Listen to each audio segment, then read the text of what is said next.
दरबेलो साड़ा माइनर मां 25 वरनि जे नौजवान जो लाश हथ कयो वियो। लाश जी सुञाणप नौशर फिरोज जे रहवासी गुलाम शबीर चन्ना तौरु करे हुई। फोती जे भाउ इलाहिबख्श चन्ना मीडिया खे ॿुधायो त संदसि भाउ कंडियारो पिज़्ज़ा हट ते कमु कंदो हो।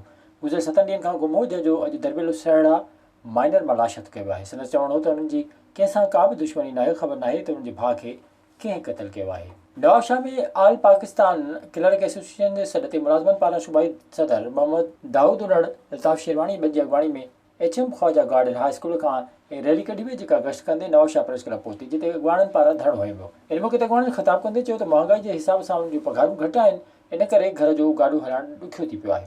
जॾहिं त अपग्रेडेशन न हुअण करे उन्हनि सां मुसलसल नाइंसाफ़ियूं थी रहियूं आहिनि। एहतिजाज इन करे आहे कि जीअं त पाकिस्तान में ॿिटो निज़ाम आहे, सिंध जे मुलाज़िमनि जे लाइ ॿियो निज़ाम आहे, KPK ऐं पंजाब वारनि जो ॿियो निज़ाम आहे। हाणे ग्रुप इंश्योरेंस जे हवाले सां ॿिनि सूबनि में जेको आहे, जेको मुलाज़िम रिटायर थिए थो उनखे ग्रुप इंश्योरेंस मिले थो, जॾहिं त सिंध में जेको ख़ुदा न ख़ास ड्यूरिंग ड्यूटी फोत थी वञे उनखे ग्रुप इंश्योरेंस थो मिले। इहो सौ सिधो नाइजाइज़ी आहे। छा वीचारो कहे, छा हिकिड़े पंहिंजे बच्चा पढ़ाए छा करे पघार वधाइनि। ग्रुप इंश्योरेंस जेको असांजो रिटायरमेंट खां पोइ ॾिनो वञे, असांजा पैसा आहिनि, उहे असांखे रिटायरमेंट खां पोइ ॾिना वञनि त असांजे बच्चनि जी पालना थिए, बच्चनि जी तइलीम थिए।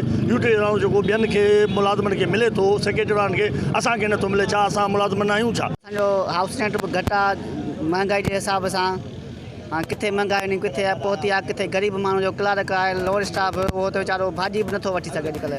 हुन चयो त जेकर हुन जा मुतालबा हल न कया विया त पोइ कराची ऐं इस्लामाबाद ताईं एहतिजाज कंदा। पीपल्स पार्टी चेयरमैन बिलावल भुट्टो ज़रदारी जो कोऑर्डिनेटर सोराब खान मरी, PP ज़िले सदर अली अकबर जमाली, राशिद चांडियो, फिरोज़ लगारी ऐं ॿियनि सां गॾु नवाबशाह प्रेस क्लब पहुतो, जिते हुन साफ़ियुनि सां गॾिजाणी कई। इन मौक़े ते साफ़ियुनि सां ॻाल्हाईंदे सोराब खान मरी चयो त हू हिकु पोरे जो पुटु आहे, सियासी जदोजहद करे अॼु हिन मंज़िल ते पहुतो आहे, जंहिंमें पाकिस्तान पीपल्स पार्टी जी क़यादत जो वॾो अमल दख़ल आहे। हुन चयो त हू पार्टी जी क़यादत जो थोराइतो आहे, जंहिं हुन ते एतमाद कंदे खेसि कोऑर्डिनेटर जो उहिदो ॾिनो आहे। इन मौक़े ते नवाबशाह प्रेस क्लब जो सदर ज़ुल्फ़िकार ख़ासकेली, नबी बख्श बलूच ऐं ॿिया सहाफ़ी पिणु मौजूदु हुआ।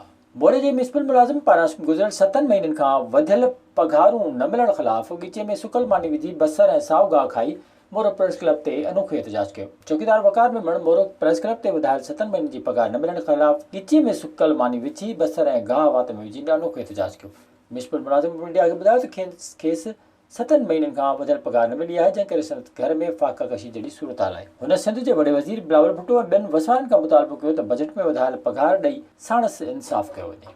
विज़िट कयो अवामी आवाज़ मीडिया ग्रुप जी वेबसाइट awamiawaz.pk।